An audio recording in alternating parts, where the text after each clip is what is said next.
Hello friends, this will be the third video based on the chapter real number class 10th। पिछले दो videos में मैंने आपको कुछ इस तरह समझाया कि फर्स्ट वीडियो में मैंने आपको दो क्वेश्चन जो करवाए थे वो एमसीक्यू बेस्ड थे। लास्ट वीडियो में भी हमने दो क्वेश्चंस करे लेकिन वो स्पेशली डिस्क्रिप्टिव कैटेगरी के थे।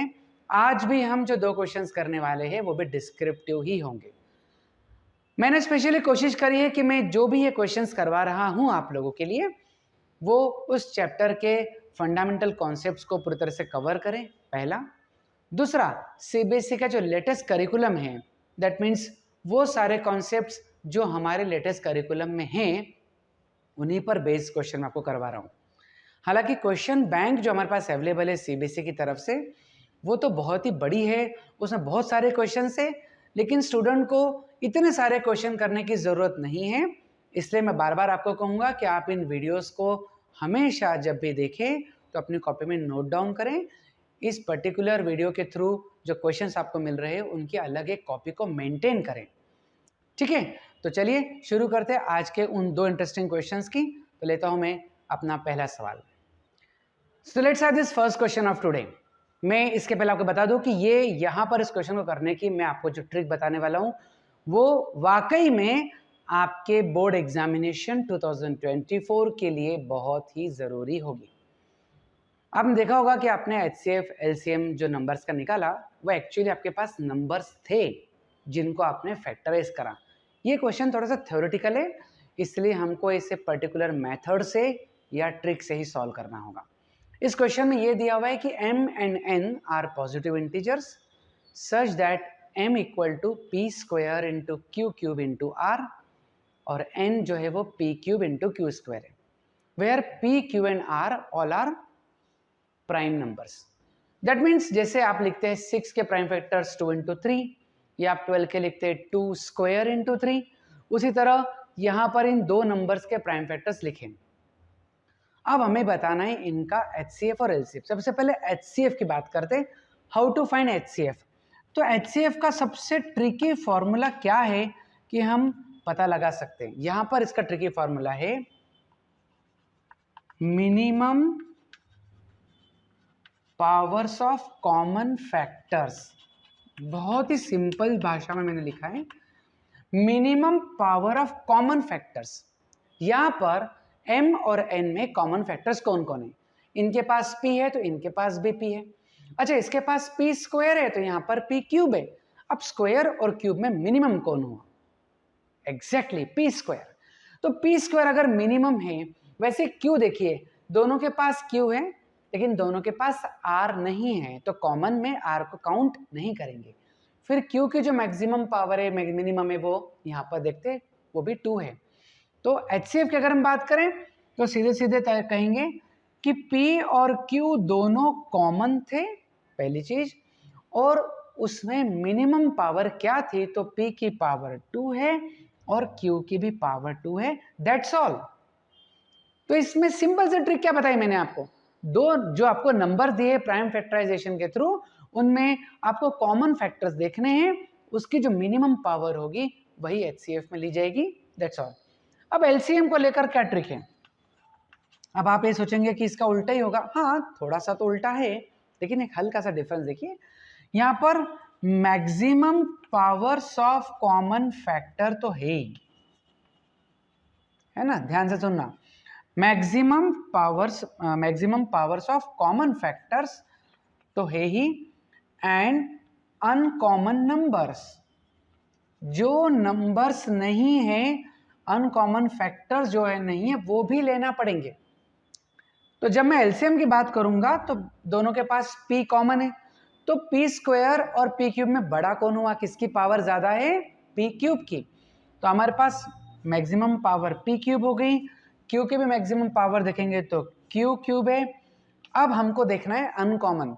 तो अनकॉमन दोनों में कौन है? इसके पास r है, उसके पास r नहीं है, ठीक है। तो जो भी अनकॉमन प्राइम फैक्टर्स है वो आपको एज इट इज लेने। तो अगर r ही है तो लेट्स राइट दिस r। तो बच्चों ये हुआ इन दोनों का लोएस्ट कॉमन मल्टीपल। समझ में आया? तो दोस्तों ये जो पर्टिकुलर कैटेगरी है ये आप कभी भी देखेंगे, मैं आपको रैंडमली भी अगर ऐसा पूछूं इस क्वेश्चन के साथ साथ कि सपोज मैं आपको m की जगह पर देता a cube b to the power 4 c to the power 6 and d, और n की जगह पर मैं देता a b to the power 4 c to the power 3 and e। और मैं आपसे पूछता कि बताओ इसका HCF क्या, तो आप क्या करते हैं, दोनों के पास a देखते हैं, बिल्कुल देखते हैं। मिनिमम पावर इसके पास 3, इसके पास 1 है, तो HCF में मिनिमम पावर हम 1 लेते। फिर b की पावर 4 दोनों के पास ही है। c में मिनिमम पावर कौन है, c क्यूब है, और कुछ मिनिमम है नहीं है, ये हो गया आंसर। और जब एलसीएम की बात करेंगे तो क्या होगा, कॉमन फैक्टर्स की मैक्सिमम पावर, तो a का क्यूब लेना पड़ेगा, b की पावर 4 दोनों में ही है, c की पावर 6 है। क्या यहाँ पर आकर आंसर आ गया, नहीं, हमें लेने हैं अनकॉमन नंबर्स भी, तो हम लेंगे इनटू में e और एक और एलिमेंट फैक्टर d। ठीक है, आप ध्यान रखिए ये पर्टिकुलर क्वेश्चन एमसीक्यू में भी आ सकता है और डिस्क्रिप्टिव में भी 2 मार्क कैटेगरी में आ सकता है। और फिर मैं कहूँगा कि इस तरह के क्वेश्चंस कहीं भी आपको बुक्स में एनसीईआरटी एग्जाम्पलर में नहीं मिलेंगे दोस्तों, इसीलिए मैं बार बार कोशिश कर रहा हूँ कि आपको इस बात का रियलाइजेशन कराऊं कि आपको ये वीडियोस रेगुलर देखने, अपडेट रहना है।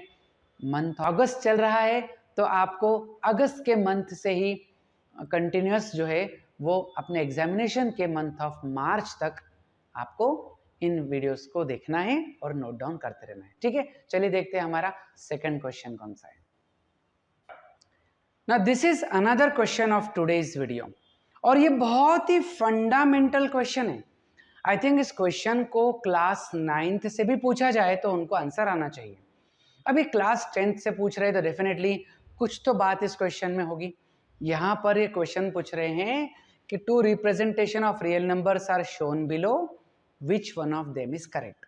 जरा ध्यान से देखना, ये पूरा जो रेक्टेंगल है रियल नंबर की फैमिली को रिप्रेजेंट कर रहा है। यहाँ पर नेचुरल नंबर एक सर्कल में है, फिर होल नंबर है, फिर इंटीजर्स है, फिर रैशनल है और इरेशनल दिए हुए। यहाँ पर नेचुरल है, फिर होल है, फिर इंटीजर है। ये इसे वेन डायग्राम कहते हैं बच्चों।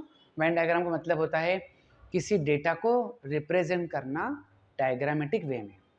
ठीक है, जब हम एक सर्कल के अंदर दूसरा सर्कल बनाते हैं, इसका मतलब क्या होता है पहले समझिए कि सर्कल, ये सर्कल कहता है कि इसके अंदर एक एनक्लोज एरिया है, कुछ बाहर है, लेकिन इस सर्कल के अंदर जो सर्कल होगा वो कहता है कि मेरा जो भी एरिया है वो इस बड़े सर्कल के अंदर है। जैसे एक रूम एक बिल्डिंग के अंदर होता है, तो जो भी ऑब्जेक्ट उस रूम के अंदर रखा होगा वो ऑब्वियसली बिल्डिंग के अंदर होगा, है ना। मैथमेटिक्स की भाषा में इसे सबसेट बोलते हैं। सबसेट मतलब ऐसा सेट जो दूसरे के अंदर आ जाए।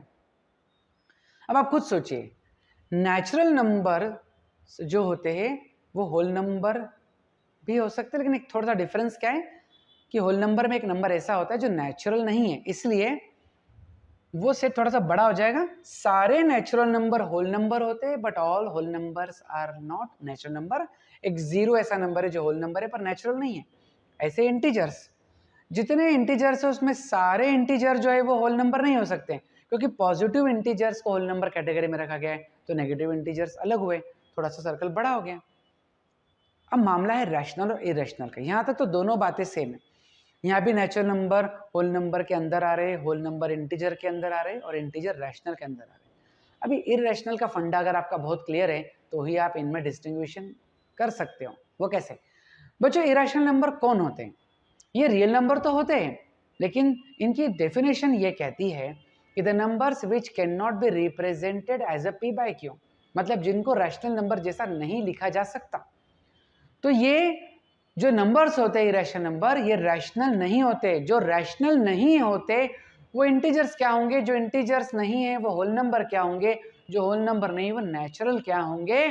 तो दोस्तों इस डायग्राम में तो इरेशनल नंबर के अंदर सारे नंबर लिख दिए और यहाँ पर इरेशनल को अलग फैमिली बनाई गई है।